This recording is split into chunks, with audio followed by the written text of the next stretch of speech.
संवाद विद्यार्थी मित्रांशी डॉक्टर आर्य कुंभार यांनी लिहिलेल्या पुस्तकाचं क्रमशः वाचन करीत आहे.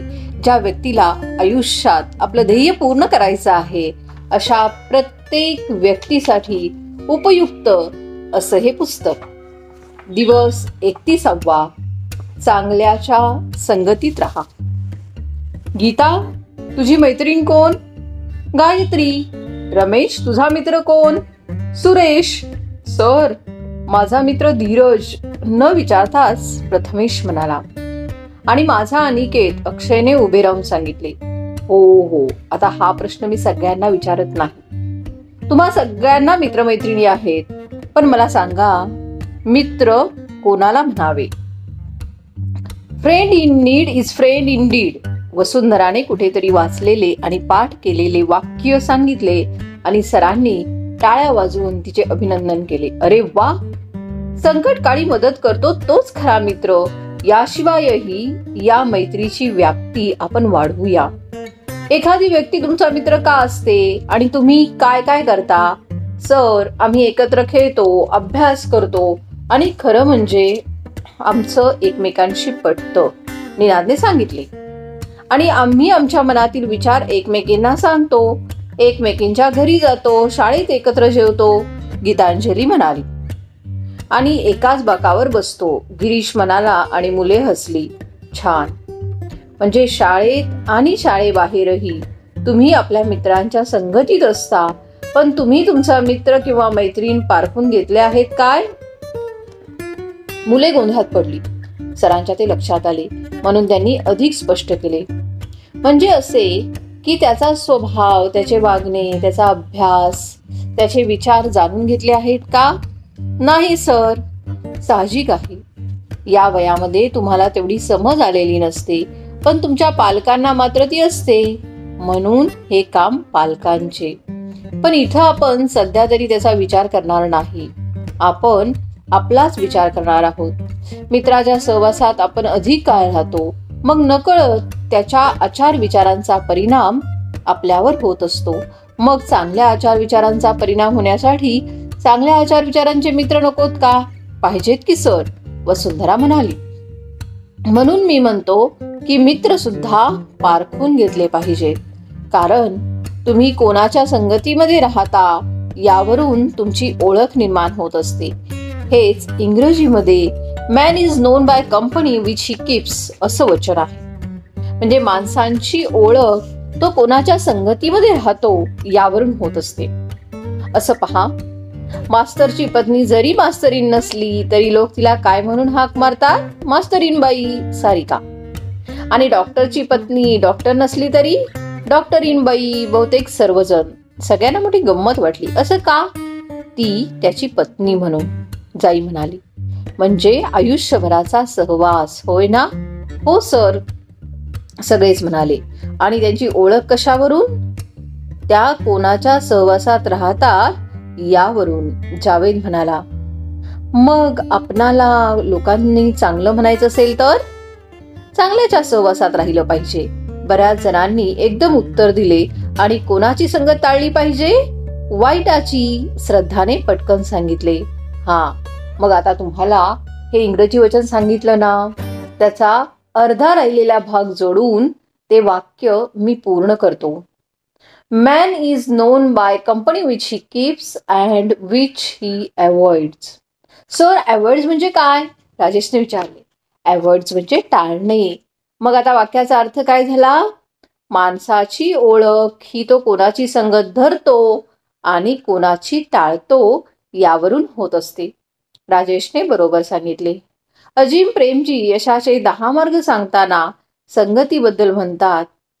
ज्यांची वृत्ती सतत काही शिकण्याची आहे, ज्यांची मनाची ठेवण बदलांना स्वीकारण्याची असते, जे जीवनाची अनिश्चितता ही गैर मानत नाहीत, अशांच्या सहवासामध्ये राहा. मात्र ज्यांना चांगले जगणे तर सोडाच, पण मुळात जगायचेच नसते, अशा माणसांना टाळा. आनंदी आणि आशावादी माणसे ही परिसासारखी असतात. ती आपले अंग सोन्याचे करतात. यावरून आता तुम्हाला संगतीचं महत्व चांगलं कळलेलं दिसतंय. चांगली संगत तर आपण चांगले आणि वाईट संगत तर आपण वाईट.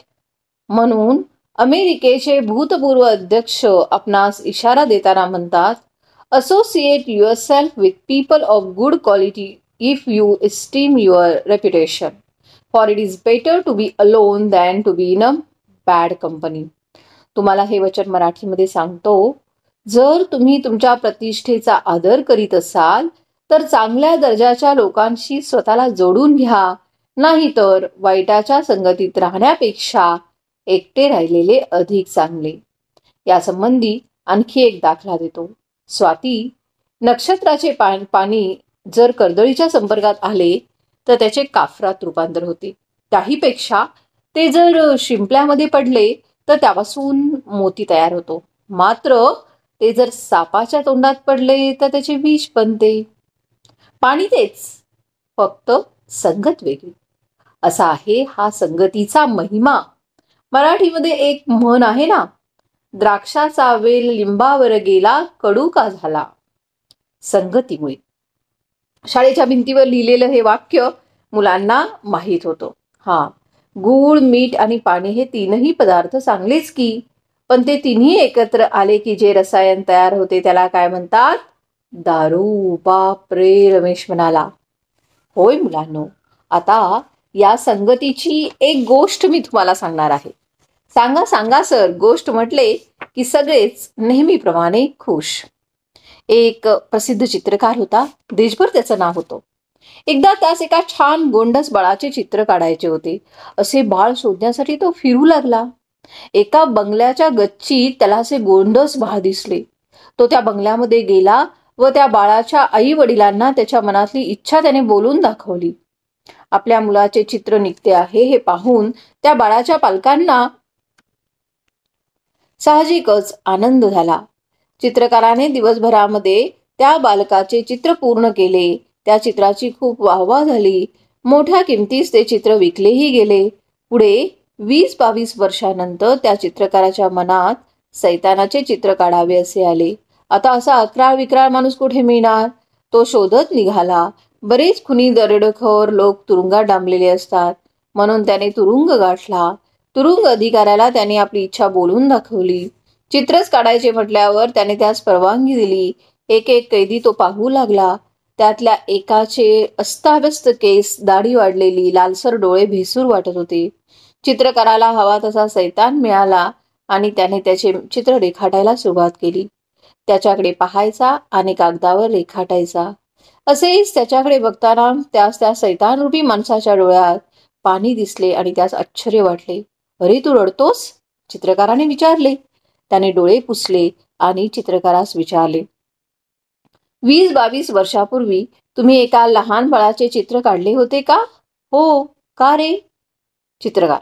यावर तो कैदी उदासवाने हसला आणि म्हणाला, तोच मी.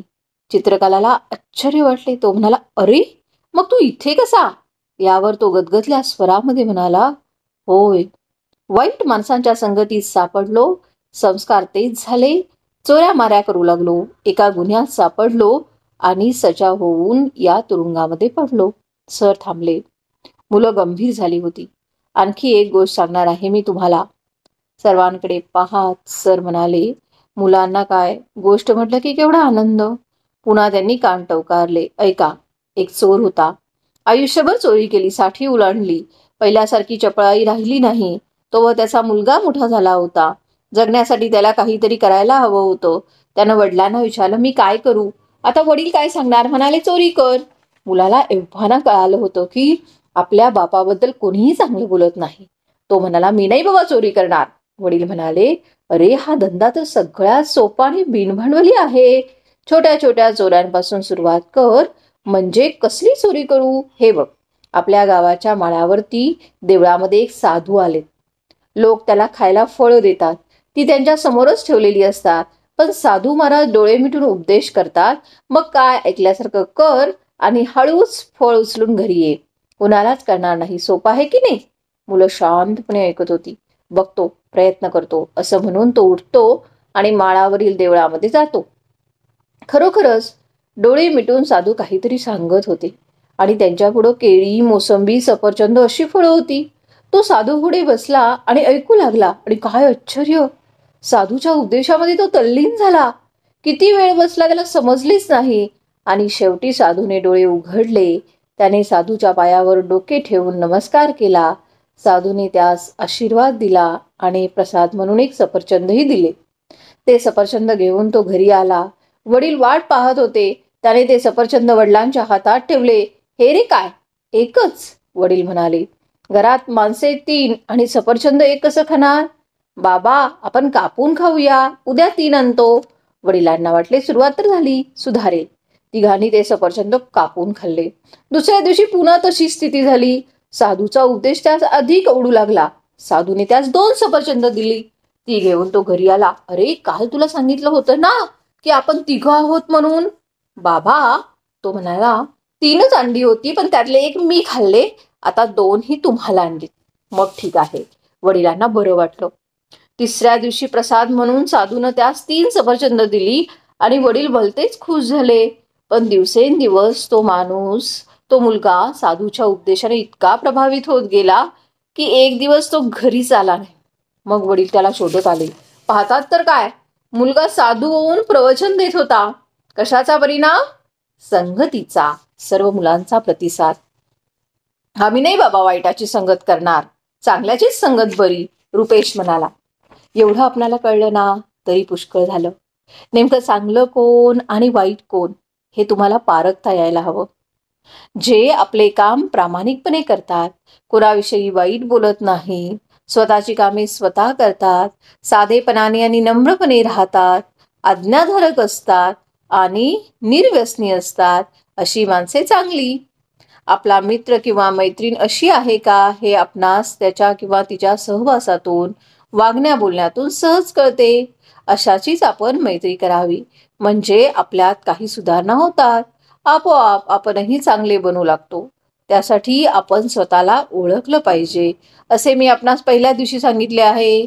पण सर, हे लवकर लक्षात नाही येत, यशोधराने आपली तक्रार व्यक्त केली. खरं आहे, याला वेळ लागतो. प्रथम दर्शनी एखादी व्यक्ती आपल्याला चांगली वाटते, पण कालांतराने तिच्यामधले दोष आपल्याला दिसू लागतात. या काळात आपण त्याच्या संगतीमध्ये गेलो तर आपली फसगत होते.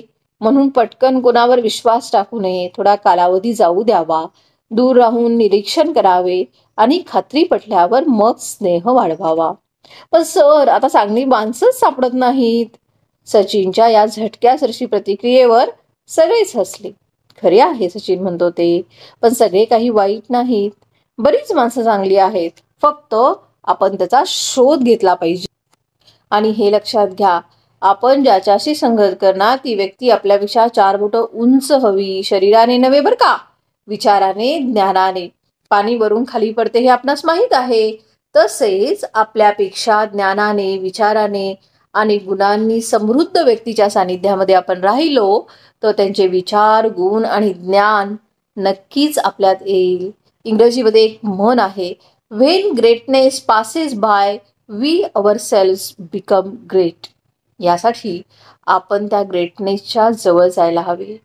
आता आमच्या एकमेकांच्या ज्ञानामध्ये एवढा काय फरक पडणार आहे? पुन्हा सचिनचा प्रश्न.